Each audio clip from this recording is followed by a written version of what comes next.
Some of you may have just graduated into what's a very unstable environment. There's still coronavirus raging, job reports seem really inconsistent, and the chances or opportunities to travel or do something different are really quite limited. So you might be wondering, well, when's my time come? When do I get my life started? In this video, I want to explain how I also graduated into a very unstable environment and economy back in 2011, failed my bar exam, had over $200,000 of student loan debt, was living with my parents, and somehow 5 years after graduating, was able to save $100,000. So if you want to know more from my story, hit the like button, hit the subscribe button, and let's go. The first tip is you got to understand what your unique selling proposition is. I realized early on I wasn't just going to be able to send out resumes online and get a great job. In 2008, the legal market was in total shambles. The people who did get jobs were getting paid like $40,000 or $50,000 a year to do jobs that were historically paid $100,000 a year. To make matters worse, I didn't have the grades, contacts, or locations to kind of hook myself up with a job. So I started to think, well, what makes me different? What's my unique selling proposition in this market? So two areas really stood out to me. First, in 2007, I lived in Japan for a year where I taught English after undergrad. And then again in 2011, I lived in Japan where I studied abroad while I was in law school. During that semester, I had the opportunity to get an unpaid internship at a large American software company where I started to learn the basics of a new area of the law called legal compliance. So I started to think, if I can't get a normal job here in the US, maybe I can get a job that combines the two skills that I did have, which was foreign living experience and a rudimentary knowledge of the legal compliance world. And that's eventually what I ended up doing. I made a list of all the compliance-focused companies that I knew about, especially the ones that were hiring abroad. I ended up getting a contractor position at a local company that was about an hour away from me, and that allowed me to start saving some money, and I was able to save a couple $1,000s after the first several months. Eventually, I received a job offer from a company that was all the way in Hong Kong that was looking for a client advocate to represent some of their US-based clients, and I accepted this offer 14 months after I graduated.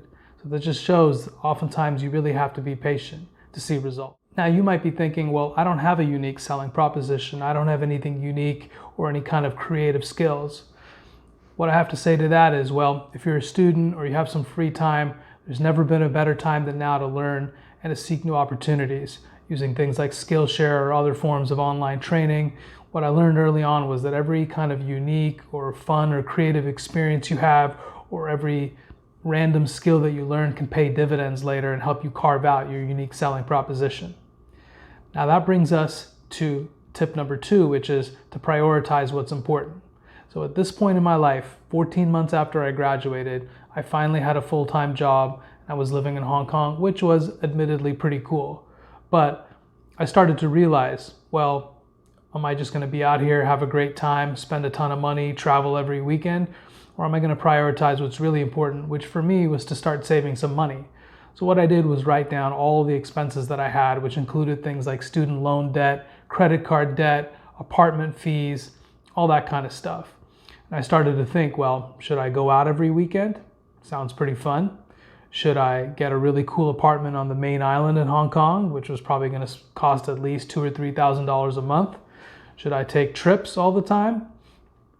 After looking at all the expenses that I written down, I had to make some hard choices, and what I realized was, well, probably not going to get to live on the main island in Hong Kong, so I decided to live in Kowloon, which is kind of the Queens of Hong Kong, but I got to pay rent that was about $1,000 a month, probably half of what people were paying on the main island.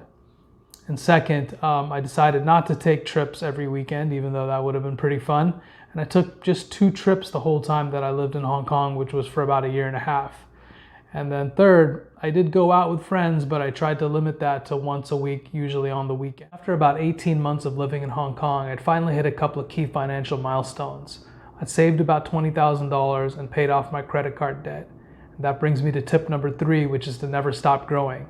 So while I was doing pretty good in my career and I'd been working with this company for about 3 years, it's not like I was making a 6-figure salary or anything like that. So I knew I had to keep growing if I wanted to hit the financial goals that I had in mind.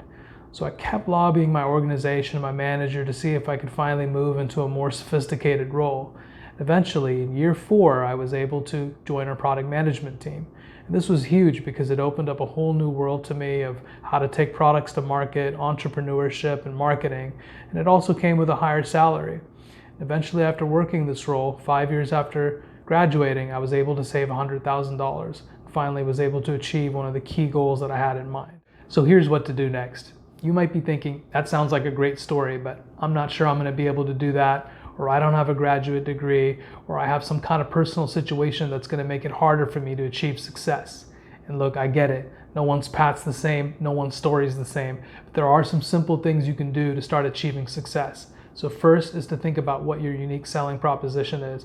What's the skill set or experience that you have or that you can go out and get that's going to set you apart from the rest. Number 2 is to prioritize. We all have so many goals and we want to achieve everything in the moment, but we're literally only going to achieve the few things that we prioritize. For me, that was saving money. Number 3 is you got to start getting some small wins today. You got to grow. You're not going to achieve massive success in the moment, but if you start getting some small wins, you can achieve massive success over time. Now, if you like this content, hit the like button, hit the subscribe button. We're going to be putting out content regularly about success, entrepreneurship, and personal finance.